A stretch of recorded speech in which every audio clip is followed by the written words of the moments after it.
Au nom du Père et du Fils et du Saint-Esprit, Amen.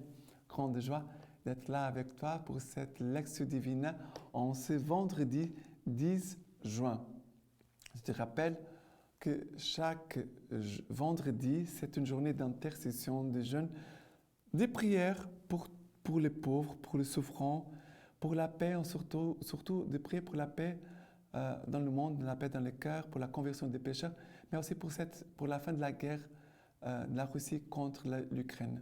Supplions pour la fin de la guerre aussi dans notre pays, le Cameroun, et partout dans le monde.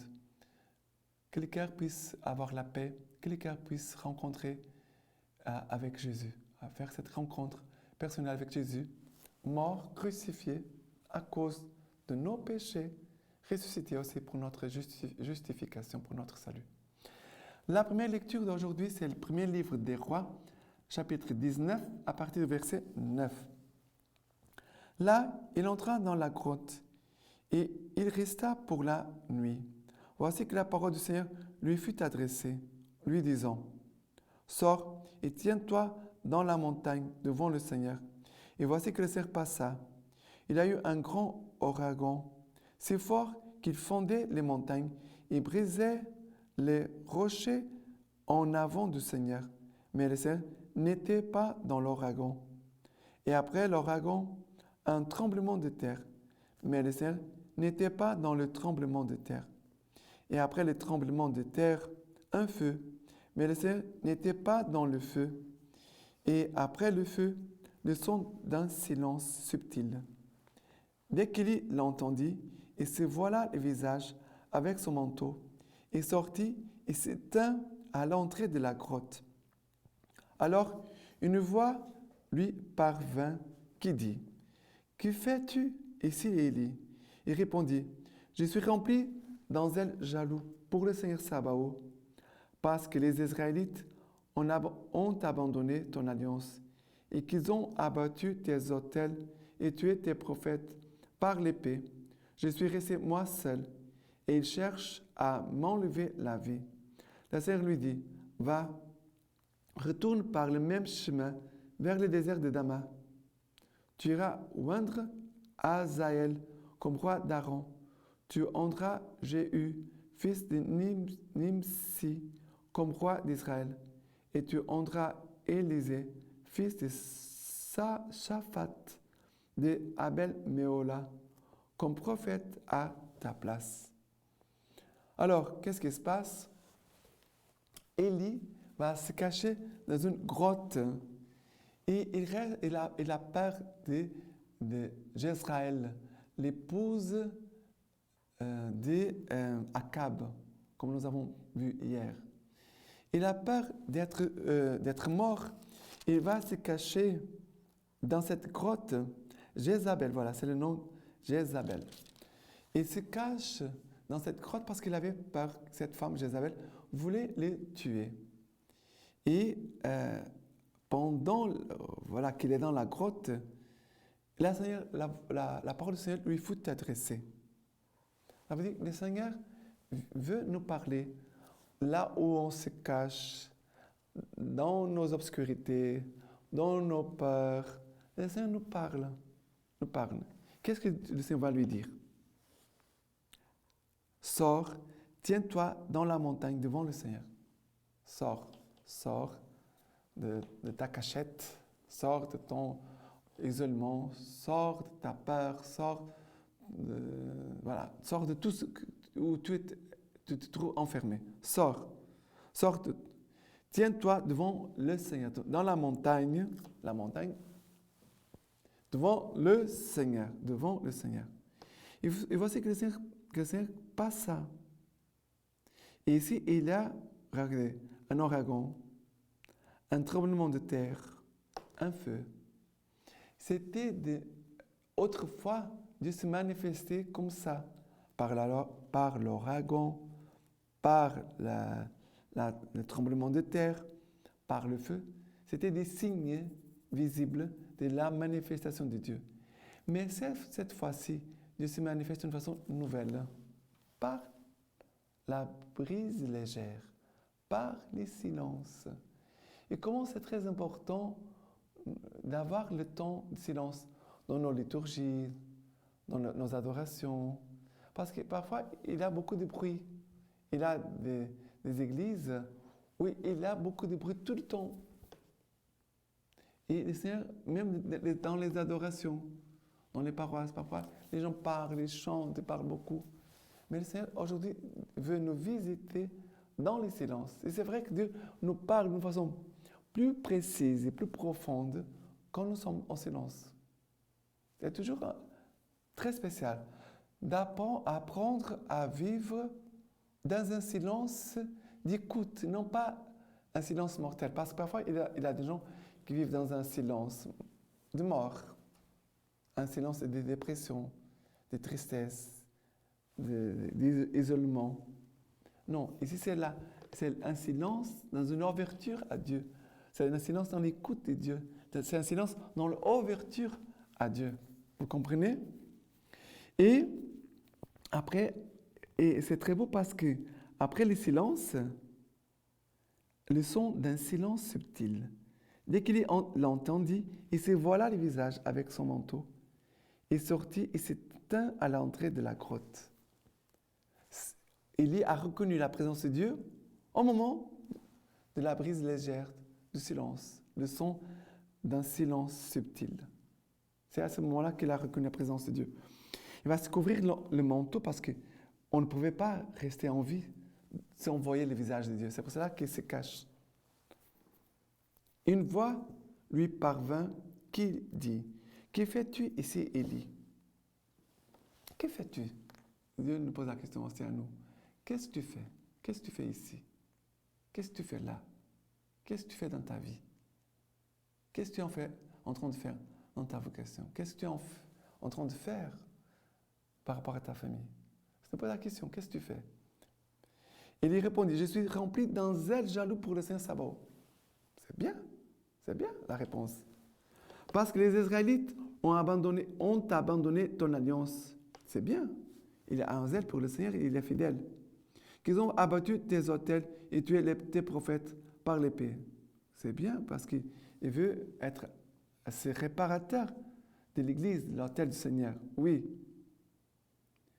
Il veut enseigner. Il va faire connaître le Seigneur. Je suis resté moi seul. Il cherche à m'enlever la vie. Ça veut dire, maintenant, il dit aussi sa raison profonde. J'ai peur. Le Seigneur lui dit, la réponse est étonnante. Va, retourne par le même chemin vers le désert d'Amas, où tu iras oindre Hazaël comme roi d'Aram. Tu rendras Jéhu, fils de Nimsi, comme roi d'Israël. Et tu rendras Élisée, fils de Shaphat, d'Abel-Méola, comme prophète à ta place. Voilà, il dit ici, retourne par le même chemin. Ces chemins de peur, tu dois faire face à tes peurs. C'est cela que le Seigneur met Élie en confront avec ses peurs, pour qu'il puisse dépasser ses peurs, pour faire grandir Élie dans la foi. Et en même temps, nous voyons Élie qui va déjà bientôt finir sa mission. Il va couronner les rois, oindre les rois.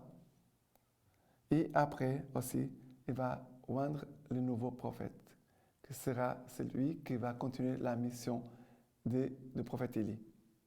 Mais voilà que Dieu se sert d'Élie, même cet homme qui avait peur, pour communiquer des grâces pour tout un peuple, pour ces rois d'Aram, pour ces rois de Nimshi, et aussi pour ces Élysée. Dieu, voilà, par ces gestes, Dieu est en train de bénir par cette onction ces hommes, qui après vont bénir d'autres personnes, vont communiquer la grâce pour d'autres personnes. C'est merveilleux, d'accord? Maintenant, le psaume d'aujourd'hui, c'est le psaume 27, à partir du verset 7. Écoute, Seigneur, mon cri d'appel, pitié, réponds-moi. De toi, mon cœur a dit, cherche sa face. C'est ta face, Seigneur, que je cherche. Ne me cache point ta face. Je le crois, je verrai la bonté du Seigneur sur la terre des vivants. Espère dans le Seigneur, prends courage, prends cœur et prends courage. Espère dans le Seigneur. Mais ce qui me touche, c'est, de toi, mon cœur a dit, cherche sa face. C'est ta face, Seigneur, que je cherche, ne me cache point ta face. Cherche. Qu'est-ce qu'il y fait? Il cherche la face de Dieu. Il y cherche sans cesse la face de Dieu. Même s'il a peur, malgré ses faiblesses, il y cherche. Non pas seulement la face de Dieu, mais la volonté de Dieu. Voilà ce qui anime Élie, et le prophète Élie, et qu'après il va aussi passer les mêmes feux qu'il avait dans son cœur vers les autres. L'évangile d'aujourd'hui, Matthieu 5 à partir du verset 27.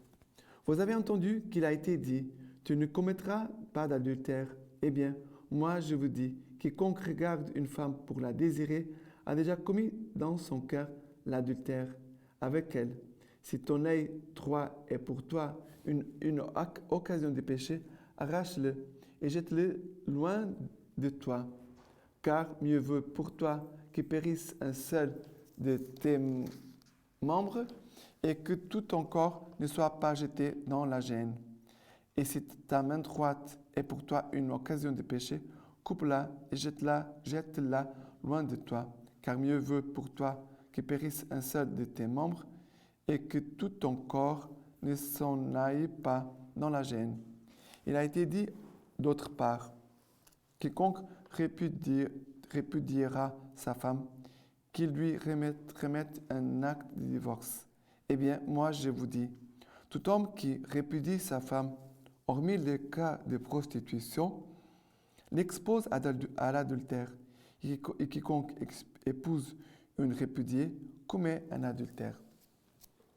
Mais Jésus ici, il dit, il parle de ses commandements.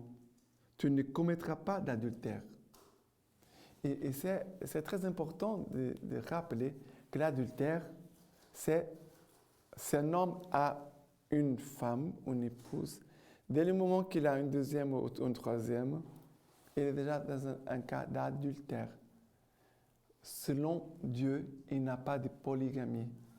Pour Dieu, pour notre Église catholique, il n'y a pas de polygamie. Ça, c'est un péché grave. C'est un péché mortel.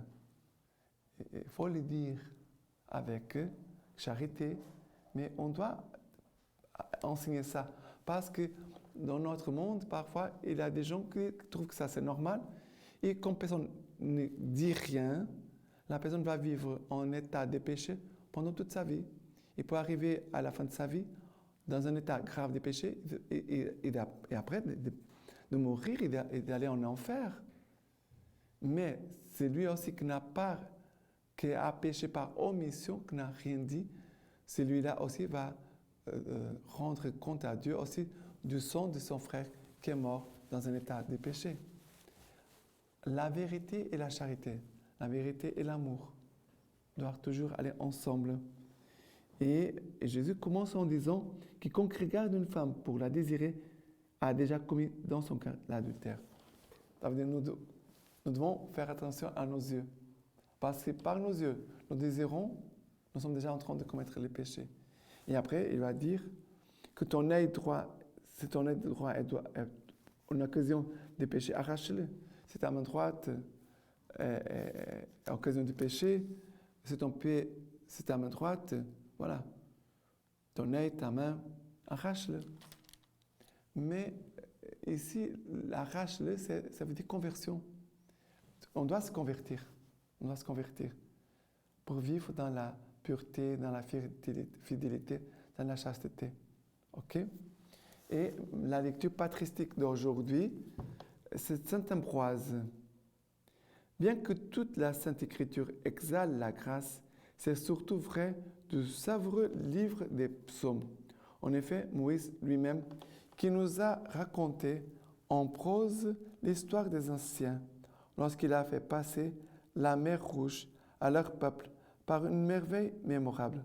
Voyant le roi Pharaon s'engloutir avec ses troupes, il dépassa encore son génie, parce qu'il avait réaliser ce qui dépassait les forces humaines et chanta au Seigneur un cantique triomphal. Sa sœur Marie, prenant à son tour le tambourin, excitait ses compagnes en disant « Chantons le Seigneur, il s'est couvert de gloire, les chevaux et les guerriers, il les a jetés à la mer. » L'histoire éduque, la loi enseigne, la prophétie annonce, la réprimande châtie, la morale persuade. Dans les livres des psaumes, on trouve l'avancement de tous et comme un remède pour la santé du genre humain. Il suffit de les lire pour avoir de quoi guérir les blessures de sa souffrance par un remède approprié. Il suffit de vouloir les considérer pour découvrir, comme dans un gymnase ouvert à toutes les âmes, et comme dans un stade consacré à l'exercice des vertus, les différents genres de combats qui nous attendent et l'on peut y choisir celui auquel on se juge le plus apte et par lequel on remportera plus facilement la couronne. Et maintenant, je vous laisse la bénédiction par les mains toutes pures de la Vierge Marie. Que Dieu Tout-Puissant vous bénisse et vous garde, le Père, le Fils et le Saint-Esprit. Amen.